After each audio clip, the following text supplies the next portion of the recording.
Како и да се вратиме ние назад во нашето размислување околу светилиштето. Повторно ќе речем дека сум многу благодарен на Бога што ова тромесечие се погоди, односно по Негова волја.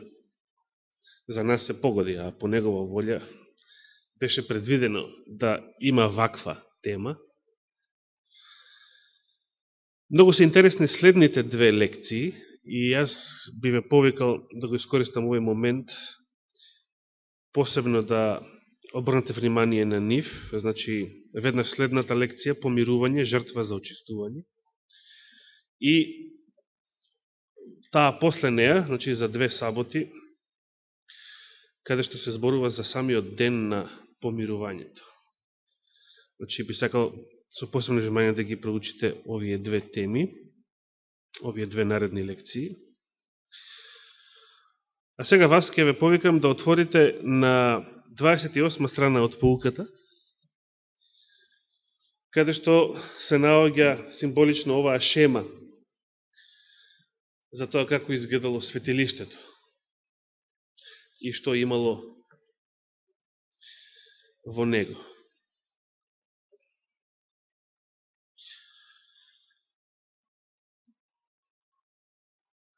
Би сакал да го прочитам уште еднаш во ведниот стих за целата денешна лекција што измина. Значи, 2 Мојсеева, 25 глава, 8 стих. Која е причината зашто Господ сакал израелците да му изградат светилиште на земјата? Самиот тој вели, нека ми изградат светилиште за да можам да престојувам меѓу нив, да живеам. Значи, светилиште представува Божие живеалиште. Многу интересно. Кога веќе било подигнато и изградено такво светилиште, а подоцна и Соломоновиот храм, како трајна во релативен смисол, во смисол на недвижна градба, бидејќи светилиштето, шаторот, бил подвижен.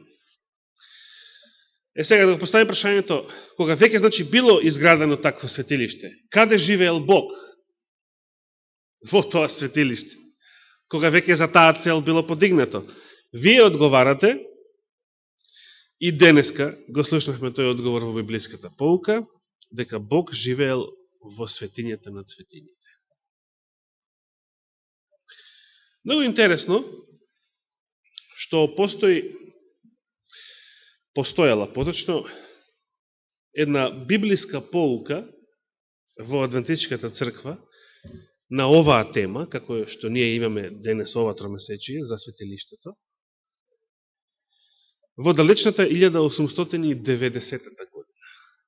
Значи, во времето кога Елена Вајд била жива, се проучувала ваква библиска поука во Адвентичката црква за светилиштето. Поточно некаде во февруари 1890 година. За нас многу далечно време. Значи, 3 години пред да биде основано ВМРО, например. Во таа библиска поука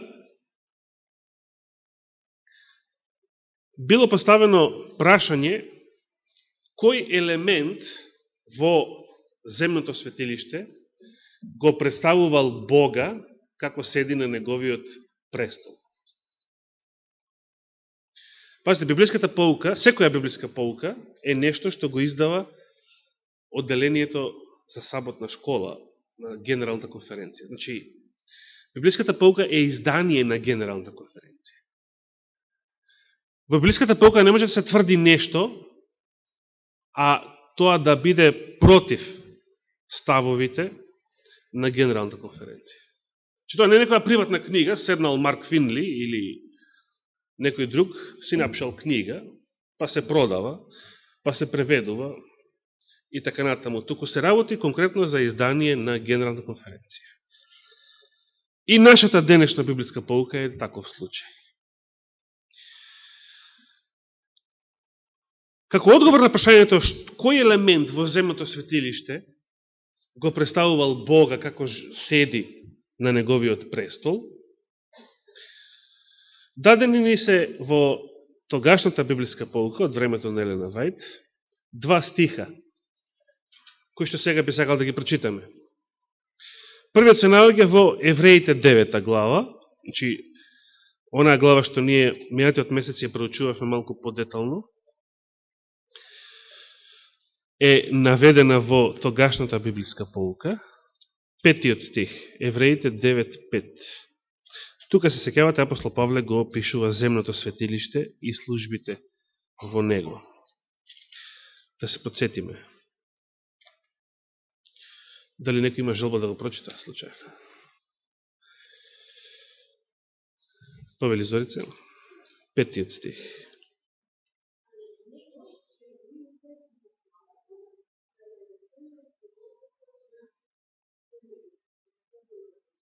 Добро. Благодарам. Каде се наоѓал поклопецот? Тука во тој превод се вели помирувалиштето со еден збор. Во други преводи поклопецот на милоста. Како што прочите се разоца над него. Над што? Над ковчегот на заветот. Значи над заветниот ковчег. Во некои други преводи се нарекува чистилиште. Нема никаква врска со католичката ерес. Туку помирувалиште, очистувалиште, значи, како што и самиот ден на помирување се нарекува поинако и ден на очистување. Поклопецот на милоста, најпознат израз. И сега се поставува прашањето, односно, него прочитавме и вториот стих, кој што е наведен во тогашната библиска полука, а тоа е Излез, втора книга Мојсеева, 25 глава, 21 стих. Излез 25 глава, 21 стих. Да го прочитаме и него. Излез, или втора книга Мојсеева, 25 глава, 21 стих. Ја ќе го прочитам и 20-тиот. Значи, овде 19-тиот уште се вели направи херувими, еден од ледната, друга од другата страна на капакот. Тука е преведено капак.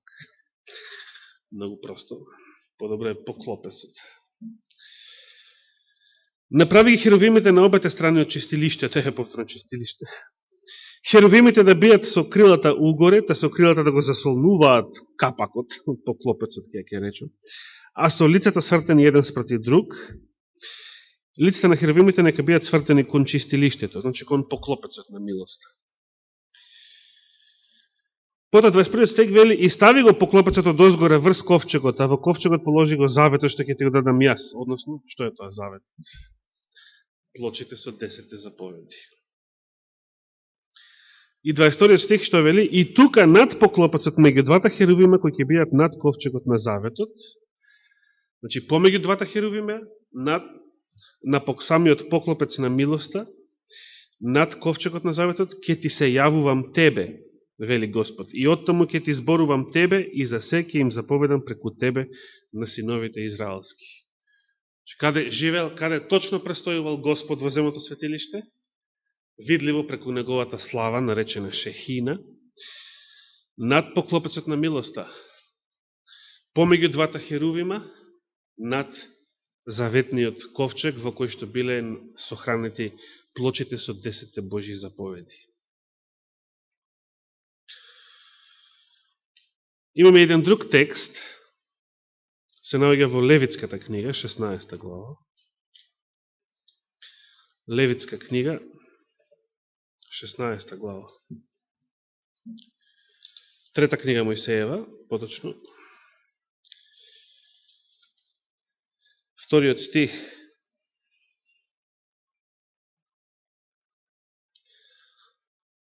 Левитска книга, трета книга Мојсеева, 16 глава, ќе почнеме и од првиот.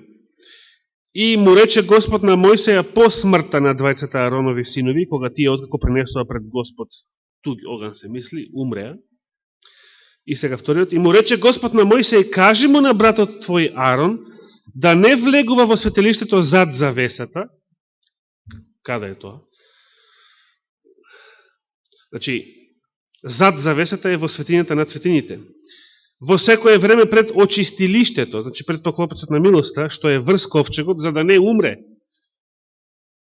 Значи, Арон, иако бил првосвещеник, првиот првосвещеник, и целиот тој чин се нарекува по неговото име, по чинот Аронов, секој нареден првосвещеник до Кајафа бил по чинот Аронов.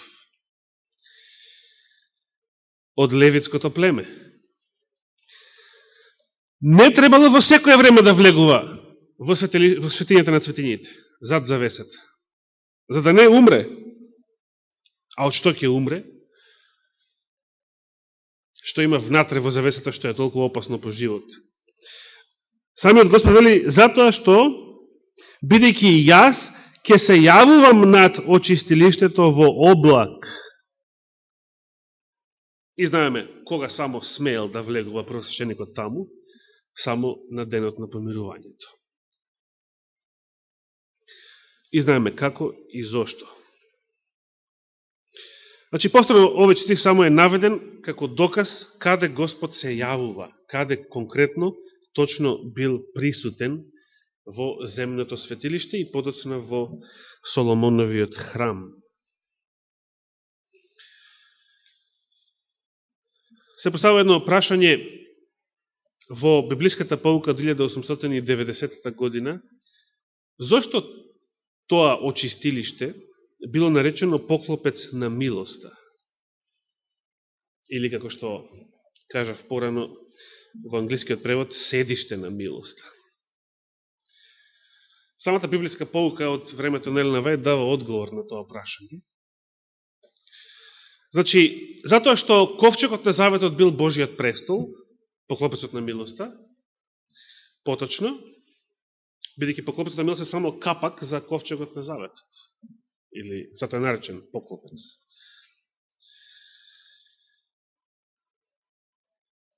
Зошто е наречен на милоста?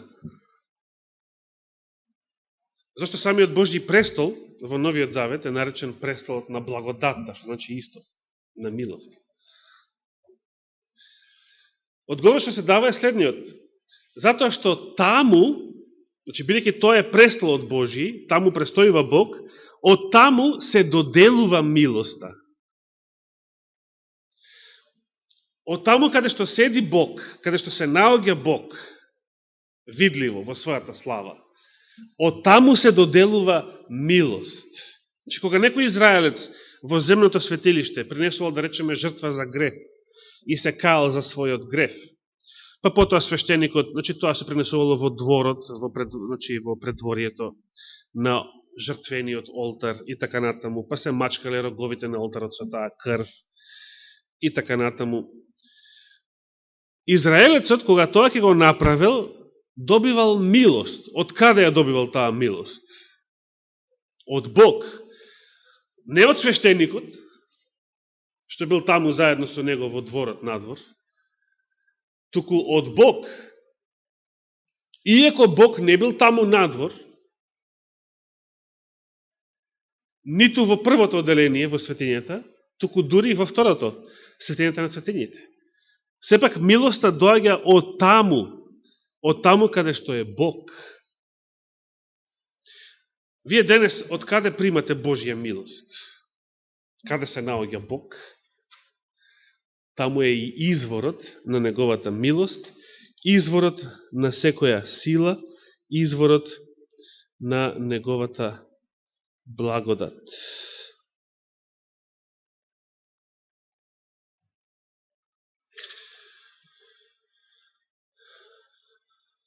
Понатаму, во една друга книга издадена од Генерална конференција 1888 година, значи, она судбоносна година од историјата на адвентизмот, значи, повторно книга издадена од Генерална конференција, значи, некој било кој адвентистички автор седнал и напишал книга, со кој што изразува приватни ставови, се поставува прашање што го покривало ковчегот на заветот во земното светилиште, повторно се наведуваат некои библиски стихови, И како одговор во тогашната библиска поука стои поклопецот на милоста, или седиштето на милоста во англискиот оригинал на поуката, или во нашите преводи помирувалиште, очистувалиште и така натаму, различни имења за еден ист предмет, кој што не бил ништо друго, туку капакот врз ковчегот на заветот. Над него, во облак, дење или во огнен столб преку ноќе, се манифестирала видлива Божијата слава Шехина. А што го покрива ковчегот на заветот во небесното светилиште, е второ прашање наведено во таа книга. Престолот на благодат, одговор. Значи, во книга, издадена од Генерална конференција, како и во библиската поука, 2 години подоцна, на која што ја проучувала истата оваа тема, што и нашата денешна библиска поука ја обработува, се тврдало дека ковчегот на заветот, поклопецот на милоста над него, било символ на Божиот престол во небесното светилиште. Во земното светилиште, она што го покрива ковчегот на заветот е поклопецот на милост. Во небесното светилиште, она што го покрива ковчегот на заветот што се наоѓа во небесното светилиште е престолот на благодатта. Тие две работи можат ли да се одвојат? Што мислите? Престолот на благодатта да биде одвоен од ковчегот на заветот. Божјата милост да биде одвоена од неговиот закон, од неговата правда. Дали во земното светилиште некогаш биле одвоени? Дали во земното светилиште, се пазите, ова се прашање за размислување. Дали во земното светилиште поклопецот на милоста, кој што бил само капак на заветниот ковчег, некогаш бил одвоен од самиот ковчег и однесен или поставен на некое друго место, например во првото одделение, во светињата. Не. Но дали Божјата слава во земното светилиште некогаш се манифестирала и на друго место, а не само во светињата на светињите, не само над ковчегот, над поклопецот на милост. Да, Божјата слава понекогаш го обземала целото светилиште, со се првото одделение, некогаш се кревала, го напуштала целото светилиште. Тоа било знак на израелците да го спакуваат логорот и да тргнат напред. Кога тој облак ќе застанал на нивниот пат, тоа било знак дека и тие треба да застанат и тука повторно да го подигнат целиот логор и целото светилиште одново, да го распрат одново целиот шатор. Пред да биде разорнат Соломоновиот храм во времето на пророкот Еремија, Божјата слава видливо пред очите на целиот Ерусалим го напуштила храмот и застанала над Маслинската гора, значи тој Божји облак. Израелците можеле со своји очи, без оглед во каква духовна состојба се наоѓале, и да биле најотпаднати, најгрешни во тој момент, со своји физички очи можеле да видат дека Бог го напушта Соломоновиот храм. Оној ист храм со кој што тие се фалеле, велејки, што? Црква Господова, црква Господова, црква Господова е ова.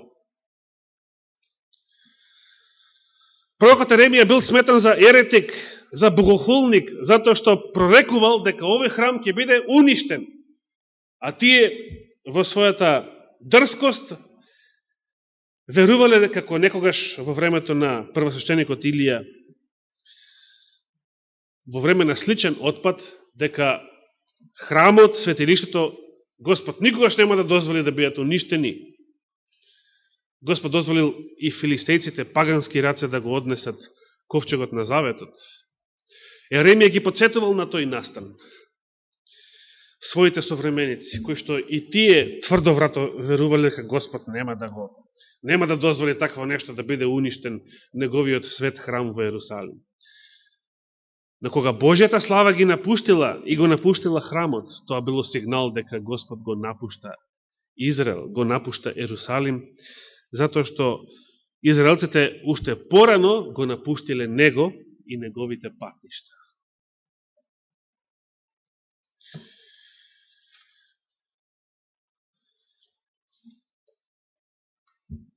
Значи, поклопецот на милоста во земното светилиште бил Божиот престол, престолот на благодатта, милост и благодат, синоними, од небесното.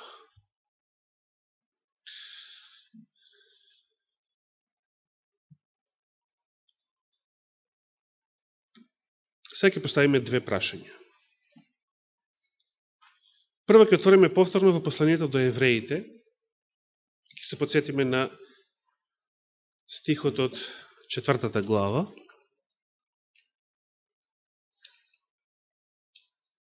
16-тиот, 4.16. Послание до евреите, 4 глава, 16 стих.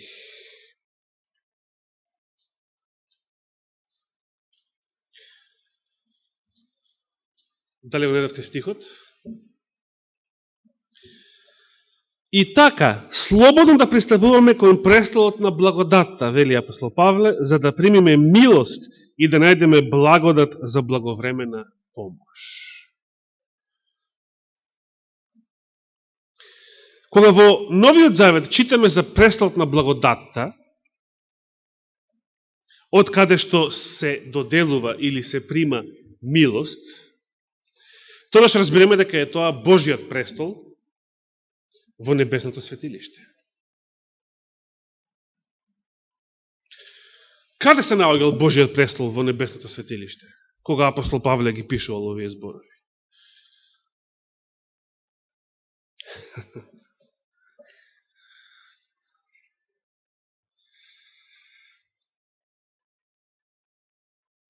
Ние проучувавме дека земното светилиште не било ништо друго, туку копија, образец на небесното. Нели?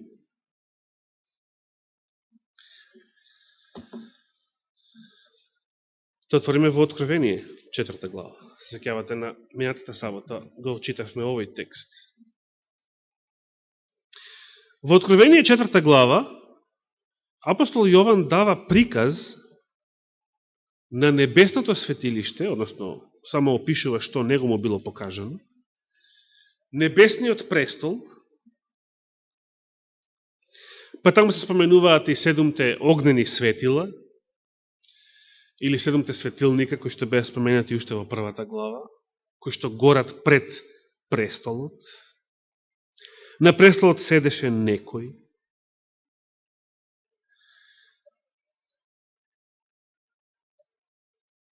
Дали можеме да кажеме дека овој престол, што го видел Јован во визија, е престолот на благодата за кој што зборува апостол Павле во евреите?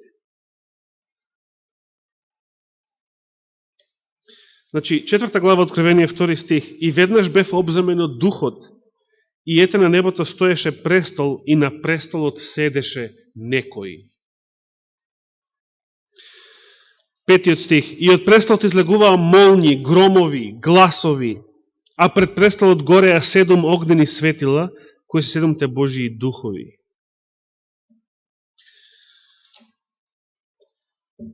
Апостол Јован гледа престол, гледа и 7 огнени светила кои што горат пред престолот.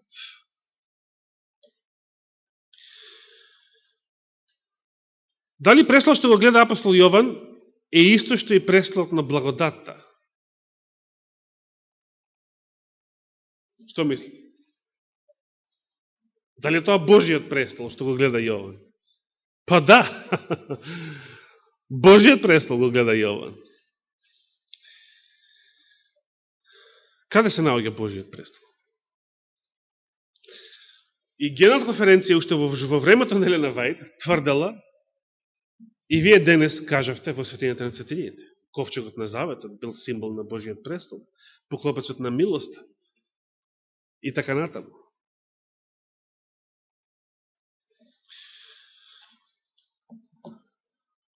Дали во времето кога апостол Павле го напишал посланието до евреите и кога Јован ја гледа оваа визија во Откровение, Божиот престол се наоѓал во светињата на светињите?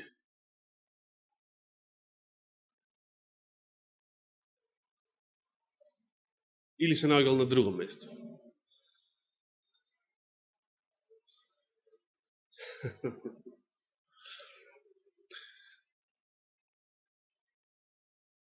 Земната светиња, земното светилиште е копија и образец на небесното. Ни рече апостол Павле, така?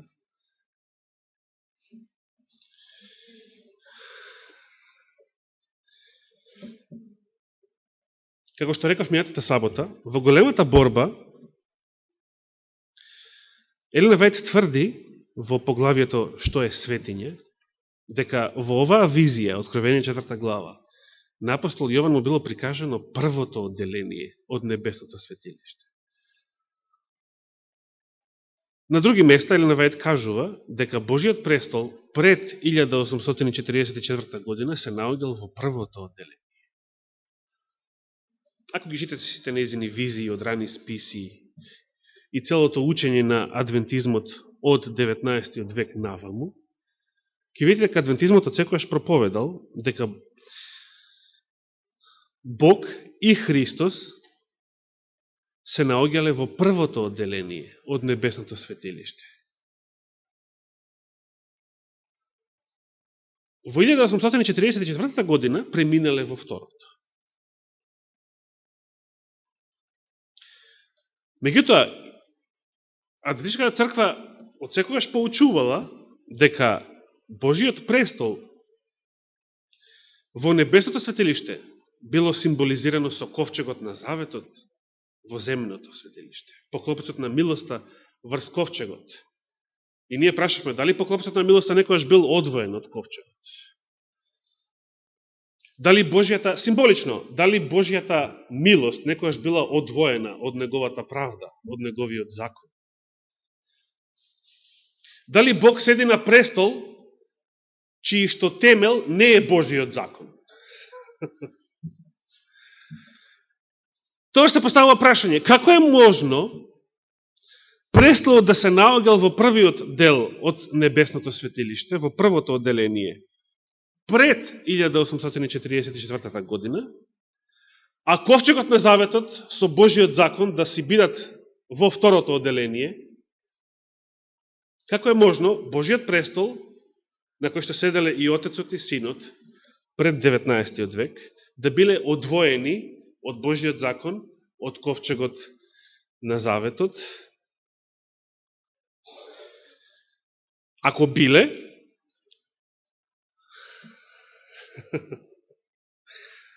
дали во земното светилиште можеме да најдеме некој елемент во првото одделение, во светињата, кој што би го символизирал Божиот престол во првото одделение?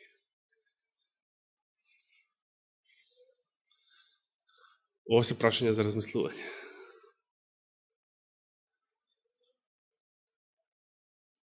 Првото одделение, светињата. И имате уште лекцијата на 28 страница. Го гледате ли првото одделение на оваа шема? Го гледате ли првото одделение? Што има во него?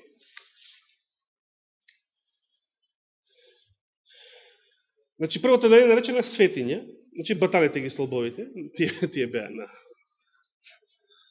секоја зграда има столбови. Внатре што има? Светилник, тоа е седмокракиот светилник,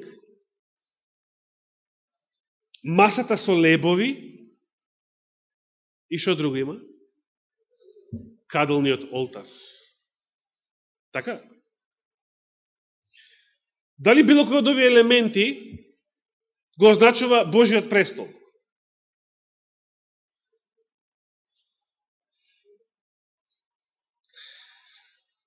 Дали гледате каде се наоѓа каделниот олтар? Пред завесата. Значи, тој е највнатре во првото одделение, така? Највнатре. Најблиску до светињата на светињите, најблиску до ковчегот на заветот, кој што е во светињата на светињите, во второто одделение, со тоа најблиску до Божиот престол. Нели? Што ни вели Мојсей за тоа каде се наоѓал кадилниот олтар? Во земното светилиште. Да видиме дали оваа шема што ја издала Генерал конференција е исправна.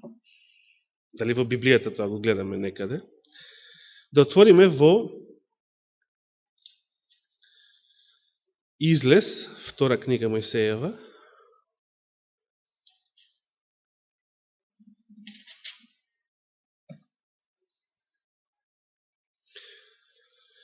Триесетата глава. Излез, втора книга Мојсеева, 30-та глава. Тука се зборува за кадилниот жртвеник или олтар. На него се кадело, односно се принесувало темјан, за да гори. Ги символизирал молитвите и така нато.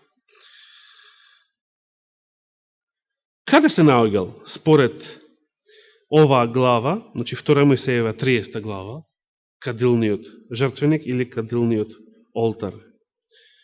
6 стих. Па стави го пред завесата, која виси пред ковчегот на заветот, спрема капакот што е врз ковчегот на заветот, од каде што ќе ти се јавувам тебе. Значи, според Излез, 2 Мојсеева 30 глава, 6 стих, кадилниот жртвеник се наоѓал пред завесата, а со тоа се наоѓал пред ковчегот на заветот,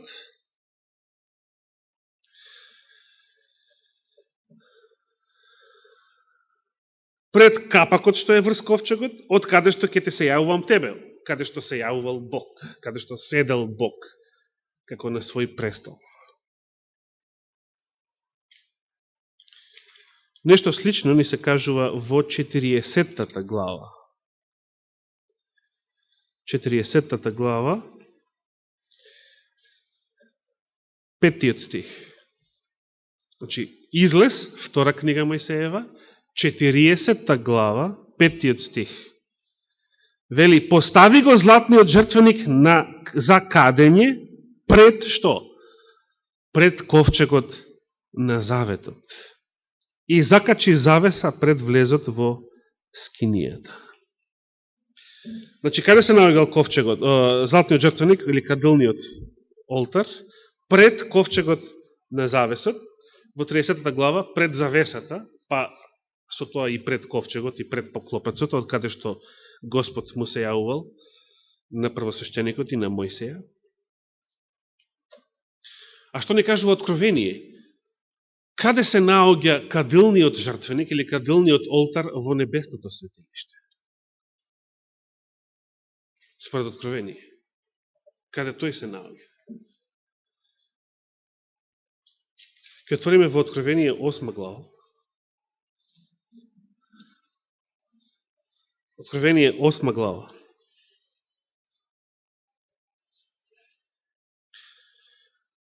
Третиот стих. Тогаш дојде друг ангел со златна кадилница и застана пред жртвеникот, се мисли пред кадилниот олтар.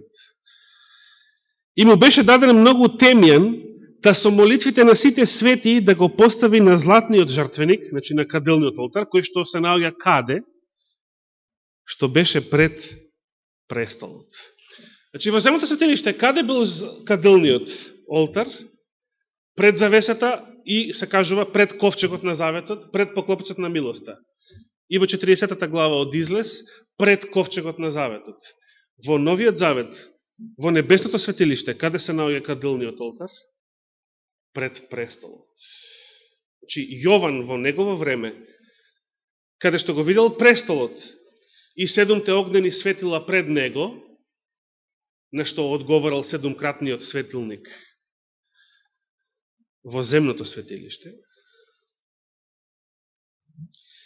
го гледа кадилниот олтар, како се наоѓа пред престолот. Значи, се е исто, како во земното светилиште и во небесното, само што нема што? Нема завеса. А што видовме во посланието до евреите минатиот месец? Зошто земното светилиште имало две одделенија според евреите 9 глава 8 стих? Со ова Светиот Дух покажуваше, навестуваше дека се уште не е отворен патот кон светињите додека стои првото одделение. Додека постоела завесата, која што ја снемало, кога Исус умрел на крстот, кога се отворил патот кон Божиот престол, човештвото немало вистински пристап кон Бога. Немало, се додека не дојде денот на помирување, израелците немале пристап кон Бога. Ниту Арон смеел да влегува таму во било кое време. Но кога Христос умрел на крстот, кога била принесена вистинската жртва, таа жртва е вистинското помирување. Тоа е единствената жртва, единствената крв која што чисти и оправдува. И затоа проучуваме во Евреите, Господ се вознал во небесното светилиште и седнал на Божиот престол, во самото Божие присуство. И постојано бил таму и посредувал за својот народ. Проблемот е, зошто адвентистичкото учење учи дека Божиот престол се наоѓал во првото одделение од небесното светилиште пред 19 век. Проблемот е, зошто воопшто учиме дека небесното светилиште и ден денес има две одделенија, или имало до 19 век барем. Па Божиот престол се наоѓал во првото одделение, а потоа Бог и Синот се наоѓале во второто одделение.